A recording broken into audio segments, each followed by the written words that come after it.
Hi, welcome to the Hangout today. I'm really pleased to have Mark with us just before he heads off on a new adventure in life. Mark, where are you going? What are you doing? This is really exciting. I'm going with Maria, my wife, and two boys to Sweden, which is nice and sensible compared to Malawi where we were before, except for it's a little bit colder. It was quite extreme. You spent quite a bit of time in Malawi. How many years were you out there for? 6 years we were in Malawi. Okay, and when you were in Malawi, what were the two of you doing? I attended a Bible school, which was why I first went, 3 years. Then I met Maria, who was a school nurse, and we were in the same school. So then we got married in 2009, and we went back to work. It was a new work, mostly Muslim communities in the north of Malawi. Yeah, and that project must have been really challenging for you. I remember seeing some of the newsletters you'd send back about trying to get bricks transported across the country and just the logistics of trying to get buildings built and things like that. A massive digital fuel crisis. That's foreign exchange for people who don't know that phrase. If you're African, you know exactly what forex is. And so the country had no money to buy petrol and diesel. So we had to do a 700-mile round trip, each trip of building materials, in a 10-ton truck. So that uses quite a lot of diesel. Yeah. Okay. We basically bought it by the barrel load when we could, and then planned around it. So when you were in Malawi, I know that you were building a church and a community. What were the things that inspired you to go out there and do it? Because Malawi is real, being in a country like that. There was hard parts and easier parts. We had a maid, which made life nice. She's a really nice lady. That really helps. You can cope with a lot with that. Hard parts, yeah. We had our eldest had malaria. Maria had malaria whilst pregnant. She had malaria once again as well. So basically, even though there was the hardships, we went there just because Maria felt that she wasn't happy just being in Sweden in a normal life, doing just her job. She always wanted to be a missionary in Africa as a child. Yeah. So it's just one of those desires that she just had to do. Yeah. And same with me, as once I became a Christian, I just kind of my eyes went out rather than within England. Okay. And how did you become a Christian? What's your journey of faith? Yeah. As long as no police officers are watching. Okay. Can't guarantee that one. No, yeah. My first Bible I stole. I was a crazy person for 16 to 19, locked up loads of times in many institutes. Drug-induced psychosis was the term they used. And basically, God came down and delivered me from all that overnight. And I then, like I said, went and stole the Bible, came to a kind of faith, but never actually repented of anything. Yeah. Then I got drunk and started a load of problems. Got arrested, let's say, the next day. I came down and said, "You can give your life to Jesus and you'll live, or stay as a criminal and you'll die." And that's when I gave my life to Jesus. And so pretty much from there, that's just how it's gone. Wow, that's incredible. And from there, how old you must be? 19, 20 years old? 19. 19. And the passion for Jesus, I know, just burns so strong in you, and your passion to share. And is that what sort of drew you out to Malawi? Malawi was the Bible school. It wasn't actually the country itself, it was the Bible school I wanted to go to. It's a tough place to go to Bible school. Yeah, most people just pack their bags and possibly go to Bristol or maybe London. I just didn't like them. I looked at Spurgeon's and I looked at all these. I just wasn't happy. It was all intellectual. Okay. And not intellectual. So Bible school in Malawi, what's that like? Much more practical. Okay. So Right. So practical Bible school, as in. we done 5 days a week lessons Okay. during term time, and then during the end of terms, we went off to the bush, preached in villages and just done what we were told to do. So we were off in Mozambique, we were off in Malawi. So you literally just got thrown in, and being white in that scenario, even though you're a Bible student, you're considered like a bishop, down into the villages because you're white. Instant promotion. Yeah, so yeah, basically you couldn't attend church anymore. You had to run church. Okay. That's just it. You were now leading all the services. You were just chucked in the deep end. Is that the best way, do you think? There's a lot of people going, oh, I need to go to Bible school. I've got to do all this, prepare. But it sounds like you just, became a Christian, went to Bible school, and immediately got on with it. It's definitely the best way. From water, you don't. yeah, I love it. It's that simple. You just because if you have to think about it, then you're thinking, and it's now you. Yeah. Whereas when you have nothing, you're in complete weakness. Yeah. God has to be strong. Absolutely. And your faith has to be strong. So it's a good test. Yeah. I know you spent about 6 years in Malawi. You had 2 beautiful sons. You've come back to the UK. You've been here for a year, 2 years since you've been back.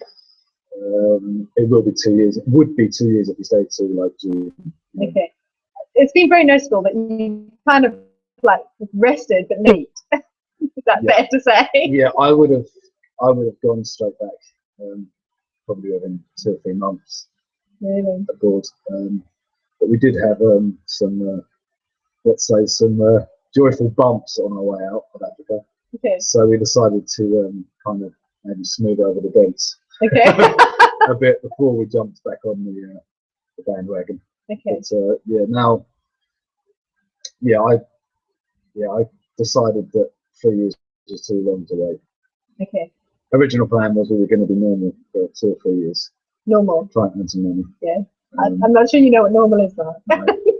No, unfortunately I don't. So God has called you to Sweden, which I know is Maria's home. So that's really lovely for her to be going back. Are you going to be living near her family or? Well, actually, technically, Maria's family is all from Finland. She's Finnish. Okay. But my apologies, Maria. Sorry. Wrong country. That's like saying I'm South African when I'm Zimbabwean. It's really bad. No, but it is complicated because she has Swedish nationality. Oh, okay. So she is Swedish. So I can be forgiven. You're forgiven. Oh, thank you. It is a bit complicated. Basically, straight away she got educated and she could leave Finland. And she seemed to have left Finland and she went straight to Sweden. Oh, okay. And she basically, that's where she had her professional life, was in Sweden. Okay, she's a nurse, yeah? She's a nurse, yeah. Okay. And she's got the same job that she had before going to Africa, which she loved, neonatal. So, I think about that way. Premature babies. Premature, yeah, I think that's neonatal. Just the uneducated discussing a profession we know nothing about. So she basically got her old job back, and so she's working amongst work colleagues. She's got the same home church she had before. The pastor of that church was very good friends. His father was the pastor of the church she was in as a child. Oh wow! So it's all interlinked. So there's some real roots that she's returned to you. Yeah. But for you, this is new because you met her in Malawi and married and had 2 beautiful kids. But you've never done life there before. No, I have to learn the language. I have to learn the culture. Okay. And actually, for me in Sweden, the reason why I'm going is to work amongst the mostly migrant population. So I'm actually having to learn Swedish and the Swedish culture, but at the same time I have to learn the culture, which is Islamic culture, into the areas where I'm going to be working. Okay. So it's like I'll have to also learn some polite Arabic so I don't look ignorant walking into people's homes. Okay. They invite me. Yeah. Which they will be. They have that culture. Yeah. They're very hospitable. So yeah, it's kind of like 2 in 1. Okay. So are you going with a particular organisation or to work with? What's the plan? Yes, we have been now accepted with OM, Operation Mobilisation. Okay, fantastic. So we're joining OM Sweden. Yeah. And we will be working with hopefully local churches as well as trying to, make a way into breaking down some barriers between the Muslim culture and the church. Okay. So we're trying to, as we know, there is certain connotations at the moment with Islamic communities within Europe. Yeah. So we're basically trying to make those barriers go away a bit. Yeah. That's the job. Yeah. Build the bridges. Exactly. And, create a community. So yeah. Yeah. How do you express your faith? I know that you're a go-get person, and you just dive in there all the time. When you're working with people from many different backgrounds, where do you even start to share your faith? What do you do? You have to live it. Okay. So you basically have to go in as the servant. You have to be the bottom one. Yeah. I see it as, we're the ones who have everything to demonstrate. We have to prove what we're saying is true. And the only way you can do that is by living it. So, when somebody is sick, offering to pray for them and expecting a healing. Yeah. That is usually quite a good way to express something your faith is real. Yeah. Signs and wonders go with the word. Yeah. So, to love your neighbour when they maybe don't to love towards you. Yeah. It's those simple things that we all know. Yeah. And that stands out in a community where maybe they aren't receiving that. Yeah. Yeah. You talk about sort of living it and signs and wonders, and so often as Christians we get a bit scared. It's like sort of, I'm going to pray for someone for healing or for this to do it. How do you know God is going to do things?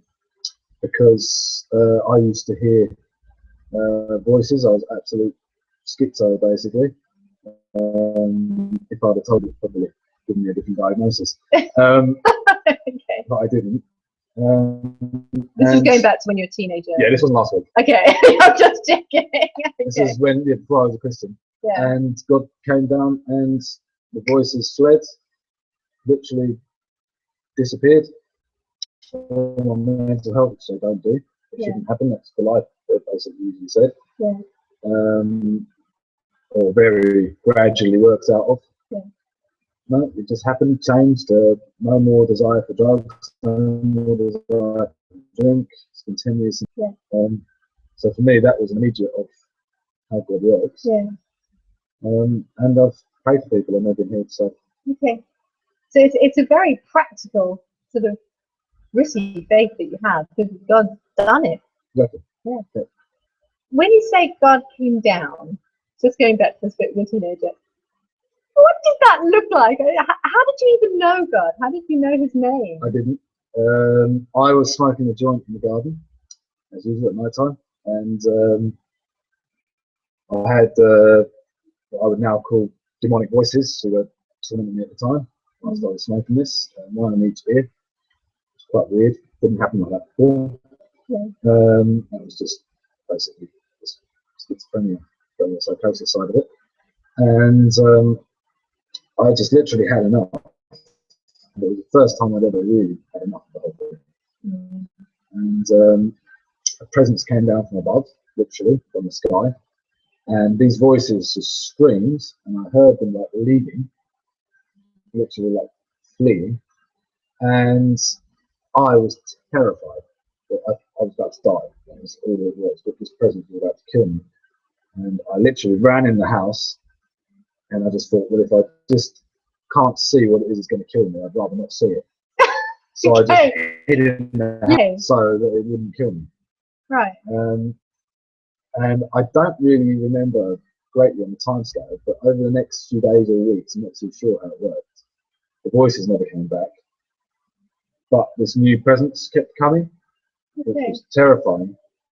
And then one day it happened to spit with the Bible. Okay. So I then stole the Bible. I read the Bible, Genesis to Isaiah. Isaiah was just like, this book is just nonsense. So I burnt it.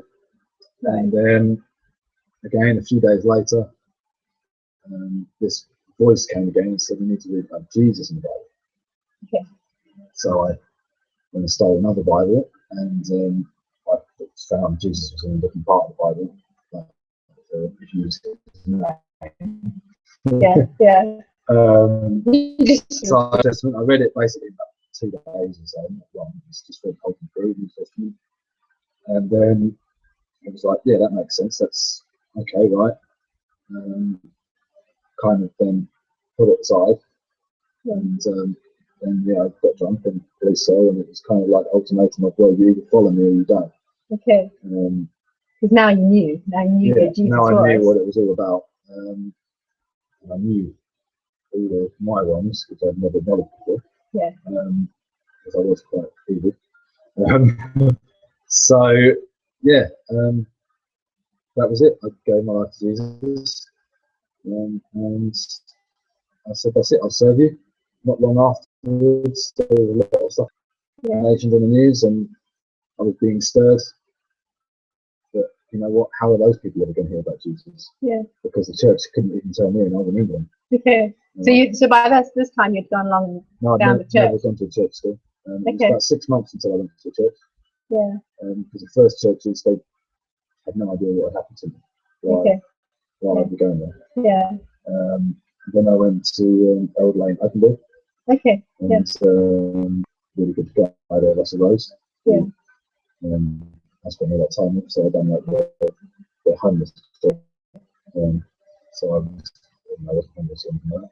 I referred that to the church. And he led me to Kingsland. He used to be a member here. Yeah. Amazing. And that's when you came here. That was when I came here. Yeah, the old building. Yeah. Fantastic.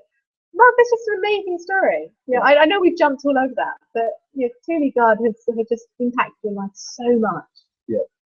Yeah, well, as Jeremiah says that it's a fire in my bones and you can't quench it. So even if I would try, I tried to start a business. My business was just now successful about 6 months. Yeah. I broke even. Yeah. I was just starting to make profit, and I decided to join the ministry. Brilliant. So yeah. Find yourself a business, sell it, and go.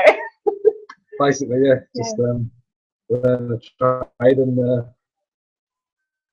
ditch it and go. Just people who haven't followed me, so maybe I just had to do it a couple of times to get it right. I love it. I think you absolutely get it right every time. Well, as you and Maria go off to cast your nets and pull in those fish, we'll be praying at the church for you, and just knowing that God's going to do some incredible stuff. He's done incredible stuff already. Yeah, excellent. And also, obviously, Sweden is a lot closer to Malawi, so we hope to keep maybe stronger links than we could with Malawi. Yeah. So maybe we'll hopefully get some people out. Well, perhaps it should be added to the worship team agenda. Okay, Rob, got it. Okay, Sweden's on the list now as well. We're going to worship there. Okay. Sounds good. You call us, we'll come. Excellent. Thanks for joining the Hangout. I look forward to seeing you in another one. Bye.